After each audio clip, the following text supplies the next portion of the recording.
Ibadat ni boleh kita kata 1/4 daripada agama ni, ibadat. Ini pertama, ibadat ni bukan kita punya nak, kita mesti ingat. Ibadah ni Allah yang nak. Ibadah ni Allah yang nak. Jadi kita kena buat ibadah tu mesti kerana Allah. Ayyakuna lillah.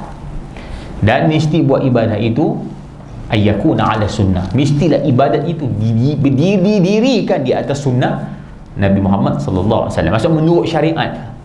Ibadat ni dia ada niat. Kedua dia ada kaifiat. Kita mesti ingat. Niat mesti kerana Allah, kaifiat mesti disyariatkan. Ini ibadat. Ini pembahasan pertama dalam kitab fiqh. Dan ibadat ni asal dia adalah al-aslu fil ibadah tauqif. Asal bagi ibadat tertangguh. Ada nas, adalah ibadat. Tak ada nas, tak buat, tak boleh. Mana-mana orang nak dakwa tu ibadat, dia kena bawa dalil. Ibadat ni kita tak boleh reka, kita mesti ingat. Kan? Ini semua orang sepakat, mereka cipta ibadah yang tak ada kena mengena dengan ajaran Nabi, tanpa ada dalil daripada Quran dan Sunnah, itu bid'ah, semua orang tahu. Jadi ibadah ni skop dia agak terbatas, kan? Kita hanya boleh buat sekadar apa yang ada ditunjukkan dalam Al-Quran dan Al-Hadis Nabi SAW. Itu ibadat. Ibadat ni kita tak boleh kita tak boleh nak berinovasi dalam perkara ibadah kepada Allah. Tak boleh. Dalam perkara-perkara adat keduniaan tu lain, kan? Tu kita ada fiqh yang lain. Kerangka fiqh ibadat tu, kerangka fiqh ibadat itu dia agak terbatas.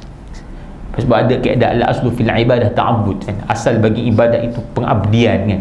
Kenapa banyak betul sebab ibadat itu, kenapa kita kena buat begini, kenapa kita buat begini, tak nampak dia punya ilah. Kebanyakannya susah nak dikiaskan antara satu dengan lain. Setiap satu ibadat tu dia ada dalil-dalil yang tersendiri. Kenapa puasa orang perempuan wajib qada bila dia haid, kan? Kenapa semayang tak perlu? Itu macam mana kita nak kias, kan? Sayyidina Aisyah pun kata kami diperintahkan untuk buat begitu. Macam tu je dia sebut. Ibadat macam tu.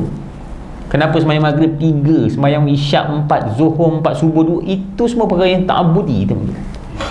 Ini perkara ibadat ni macam tu saja. Supaya manusia ni, satu ujian Allah pada kita, sejauh mana nak menilai ketaatan kita. Kalau semua benda kita tahu, nanti kita beribadah dengan mentaati akal, bukan mentaati Allah. Ada sikit benda yang Allah uji pada kita, tapi secara khusus lah, secara umum kita tahu ibadat tu semua ada maslahat dia. Puasa apa hikmah dia, takwa, sembahyang boleh mencegah daripada perbuatan mungkar. Tapi tafsil satu-satu perbuatan tu kadang-kadang, kan? Itu kita tak tahu ibadat. Jadi ibadat ni dia tergantung pada dalil lah.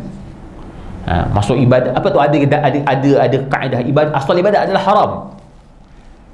Masuk ibadat ni benda yang satu ruang yang kita tak boleh nak berinovasi dalam perkara ni, kan? Dalam perkara ibadah ni ittiba kita panggil. Ibtida, pembaharuan, inovasi selain daripada tu.